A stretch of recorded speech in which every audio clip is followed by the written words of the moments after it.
And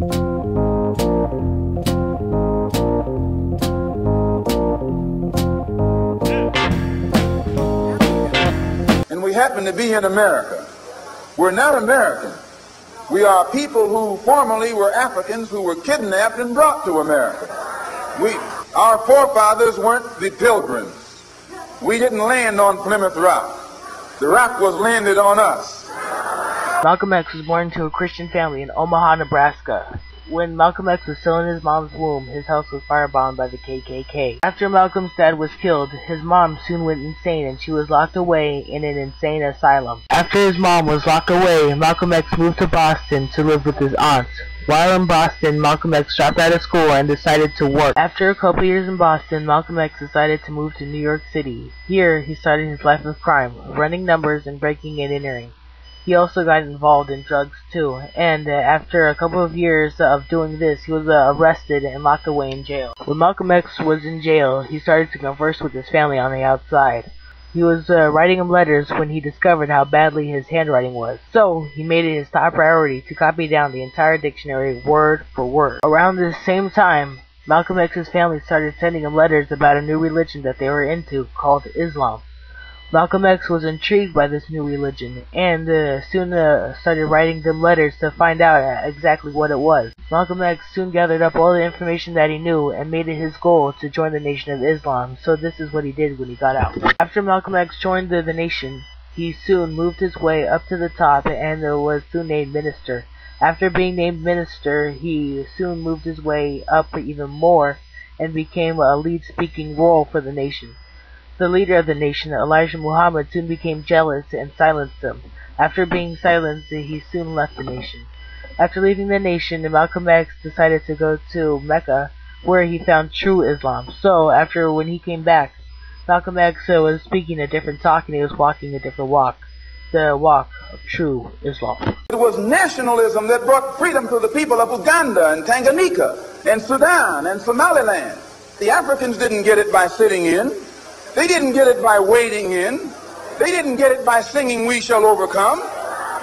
They got it through nationalism. And the so-called Negroes who call themselves enlightened leaders expect the poor black sheep to integrate into society of bloodthirsty white wolves. White wolves who have already been sucking on our blood for over 400 years here in America. Or will these black sheep also be sold against the false shepherds? The handpicked Uncle Tom Negro leader and seek complete separation so that we can escape from the den of white wolves rather than be integrated with the white wolves and the wolves' den. And since we are in the church and most of us here profess to believe in God, there is another question. When the good shepherd comes, will he integrate his long-lost sheep with white wolves? Malcolm, how do you yourself feel about the white man? I believe that the white man has done a great injustice to the black man in this country by having kidnapped our people and brought us here and down to the level that we're on today. And today, instead of approaching the factors that their original mistake has created, instead of approaching these factors objectively and realistically, the greatest sin that they're doing now is trying to pretend that they never committed a crime, that they never did any wrong.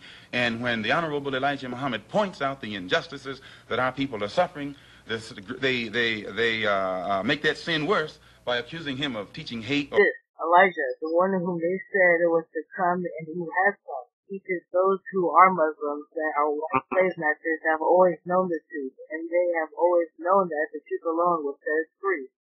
Therefore, the same American white man kept the truth hidden from our people. He kept us in the darkness of ignorance. He made us spiritually blind by depriving us of our light of the truth.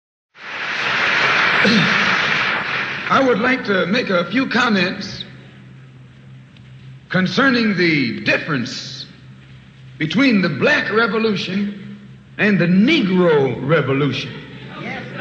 There's a difference. When you study the historic nature of revolutions, the motive of a revolution, the objective of a revolution, and the result of a revolution, and the methods used in a revolution, you may change words. You may devise another program. You may change your goal and you may change your mind. Look at the American Revolution in 1776. That revolution was for what? For land. How was it? Why did they want land? Independence. How was it carried out? Bloodshed. Number one, it was based on land. The basis of independence. Can America escape?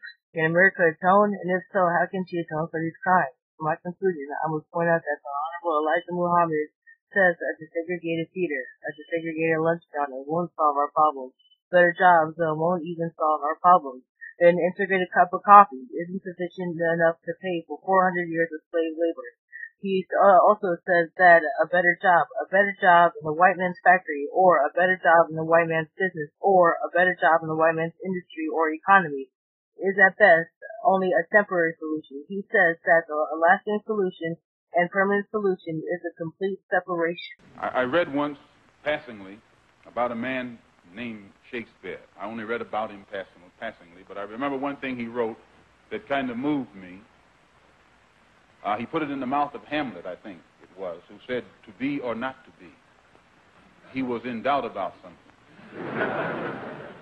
Whether it was nobler in the mind of man to suffer the slings and arrows of outrageous fortune, moderation, or to take up arms against the sea of troubles and by opposing, end them. And I go for that. If you take up arms, you'll end it. But if you sit around and wait for the one who's in power to make up his mind that he should end it, you'll be waiting a long time. And in my opinion, the young generation of whites, blacks, browns, whatever else there is, you're living at a time of extremism, a time of revolution, a time when there's got to be a change. People in power have misused it, and now there has to be a change, and a better world has to be built, and the only way it's going to be built is with extreme methods. And I, for one, will join in with anyone, don't care what color you are, as long as you want to change this miserable condition that exists on this earth. Thank you.